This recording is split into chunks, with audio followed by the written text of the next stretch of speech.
highs and lows. Coming back from Tennessee, felt very good about how we played, and then today felt very disappointed in maybe our energy in that first half.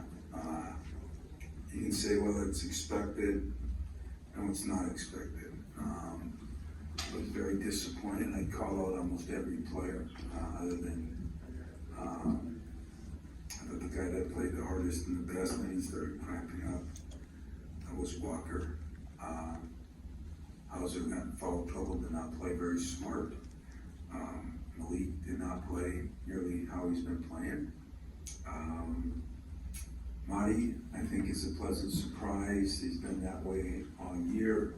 He really did a nice job offensively, believe it or not, and defensively, he didn't do a very good job either. So we weren't very good defensively. Our lack of depth hurt us. I did that on purpose with Hauser. We told him that we're going to play him, which maybe a real game we wouldn't, but sometime we're going to have to because of our lack of depth till we get Aikens back. And I felt that Joey was smart and good at players. He is. He just made an insane mistake there that really cost him and us.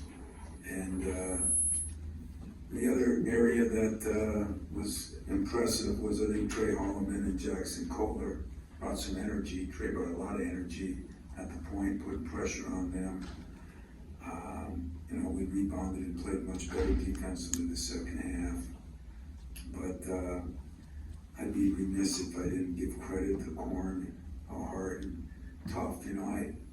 I said at the beginning I always have some keys, and my key was play smart in basketball. What does that mean anymore in this day and age? But it's harder to maintain culture and things. But there's been a saying that's been on the championship ring, and it's never changed, and it never will change. I don't give a damn what parents say, what fans say, what media says. Players play, tough players win. Doesn't change. Doesn't change. You can tell me about finesse. I watch the Lakers. I watch teams with talent. I watch this and that. Players play, tough players win. We had more talent than Grand Valley. They played tougher than us. Simple. So, good lesson. But, against a very good Tennessee team, we did bring it with some energy, and we played tough. So, consistency is what every coach looks for. And we got our work cut out, so now it's back to the lab. Favorite place to go and see if we can get our guys to play harder and guard a little better. And the other negative was I didn't think our fast break has looked very good at this point in AJ on that, pushing it. And I don't think our ball movement was very good. We were moving the ball. We had a couple in the second half where we really moved them on well, but just weren't as consistent on that. So, questions? Thomas, it's ironic that you mentioned that, because I was going to say, what's the challenge with your team of getting them ready to play an in-state school where this game means a whole lot more to them, because this is something they'll probably be telling their kids about, playing at the Breslin Center, when it's not that big top 10 name across the chest, but it's, Grand Valley across the chest.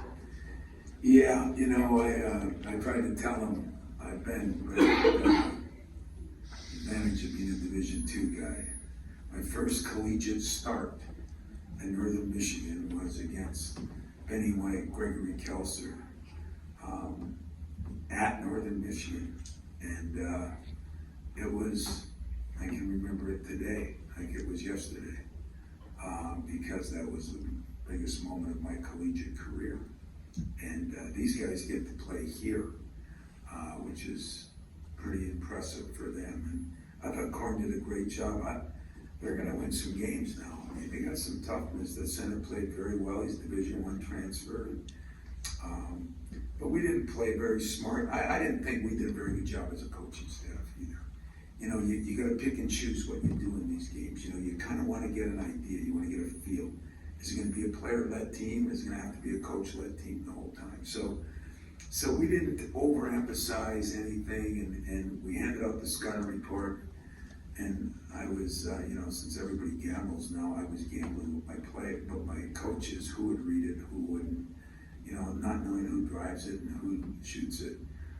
So they flunked that test. But we flunked the test too as coaches, because 27 years, 28th year, I should know better. I should know better. So I took some of the blame, and I will take some of the blame. But you're right, but that means you can turn it on, turn it off. We all know how that works. It doesn't work very good. But I don't want to, look at this as we had a good second half. We played better. I showed a little something, but I promise you it'll give me something to coach tomorrow. Promise that.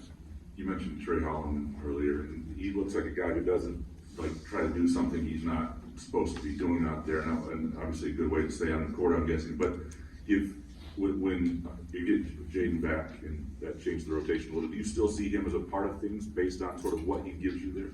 I do. There's going to be some other guys that better become part of things. We're experimenting a little.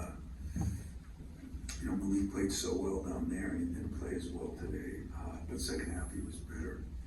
But with EJ Jenkins, he's one of our best players. Maybe this summer, more than one of our best players. He can do a lot of things. He can guard. But we're better defensively than we play. We just look like we were. As you said, we did not respect them like you should, and so I guess we went on load management and just decided to take it easy a little bit, how much I like that, right? It's right next to Twitter, next to Gordo, and all the other things, so I'm not real fond of that. Tom, what was working a little better offensively for you in the second half? Well, we got the ball inside right away, and we got some inside outs, and passing the ball inside gets you some spacing, and it makes them respect you a little bit in there. They start sagging. I did think we did a good job of that. But with Joey out of there, Joey's been the best player of the summer.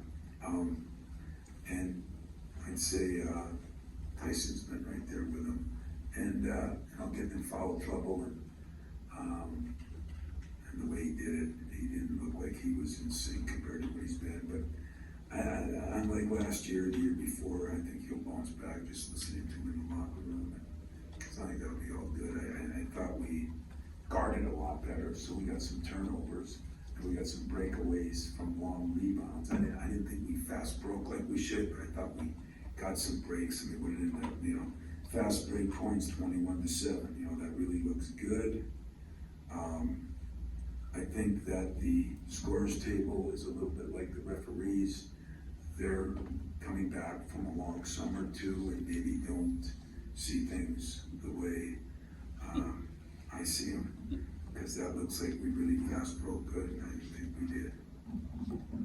Tom, I'm wondering, you get 26 points, 9 assists, 10 steals between Hobart and Walker.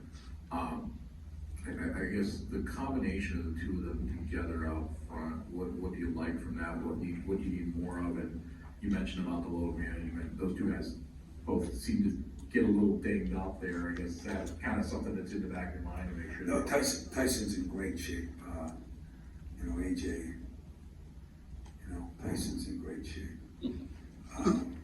AJ's got, some work to do in that area, but, it's kind of funny, it reminds me of Draymond Green when he wanted to be a 3, and everybody wants to play these other positions, and they want to play a lot of minutes. Well, with that goes a responsibility.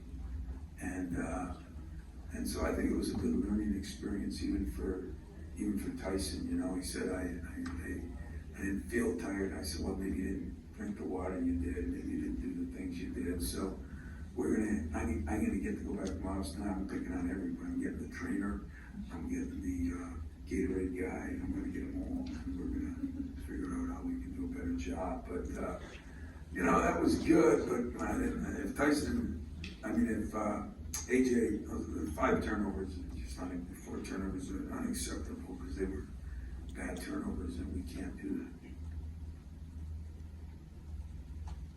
Anything else, guys? Wow, awesome. Awesome, you guys are perfect this year, so we'll be better, we're better the second half, and we'll be hopefully better in the next game, and, I've really enjoyed this team so far, except for the first half of this game. But I think bouncing back says a little something, but I probably haven't given enough credit to Grand Valley, because they made some shots too, when, Tim made, or the one big guy made the three. I thought, number 11, I thought, Kingsley, Camu, he really played well. I mean, he played physical, he played hard, he took it right to us. Man, we went against some 7-footers in Tennessee that didn't do that, so give him credit, he made some of those shots. But I don't think we did a good job either, like I said. When you don't play good, seriously, great part about my job now, I used to be afraid to say I didn't do a good job because they weren't a player yet. Now, I can say I didn't do a very good job either. And some of it was purposefully to see if our team would be a player-coach team. They're not yet. And some of it was just, didn't put as much into it for various reasons, because you don't want to make every game like it's the Super Bowl, because we got a bunch of Super Bowls coming up. So, so I think I learned too, I'm still learning, I promise you that. Tom, a quick update on Jaden. Yeah, that's fair. He's been working out, just talked to his dad. I'm gonna have a talk with the doctor in Green Bay tomorrow. Has not had any pain. Says he's not in great shape, but Jaden Akins is the best condition guy I got. I ain't worried about that. I think it's sketchy from my standpoint, like it was with Cleves, that I'm not gonna jeopardize a season for a game. But all I can do is go on him. There's no more x-rays that show anything. There's no more. It's, if there's a little bit of pain, you ease off. If there's not, you move forward. He'll work out a little bit tomorrow. We're not working out.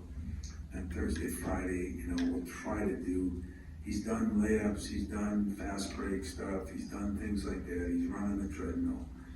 The hardest thing that people come back from foot issues is laterals.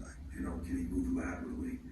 But I was watching him dunk yesterday and chewed him up for it, in fact, but kind of enjoyed it too, so it was a kind of a tough, didn't know which way to act, but I do see him coming back.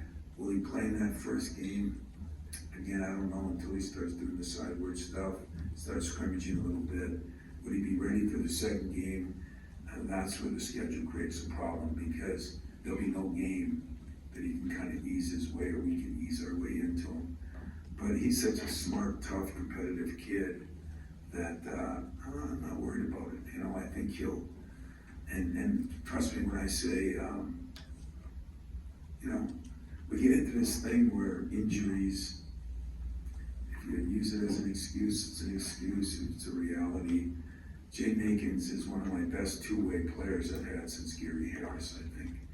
And we need him back, especially with maybe the lack of depth we have a little bit this year. But one more body in there, it changes everything. It's not like you need 3 or 4 more bodies, it's just one more body changes a lot. So I'm expecting him to practice Saturday and Sunday, and if he's, if everything's good, may play on Monday, but that'll be up to Jaden. Somewhat his father's been great though. The doctor's been great, the trainer, but it'll be more up to Jaden than me, because I trust him. I really do, I trust him. And he knows I'm not playing him, and I'm not asking him to play even remotely hurt. So we'll get him back 95%, or he doesn't play. If you can't practice 2-3 practices in a row, he won't play. If you can, hell yeah, we'll play him. Hell yeah.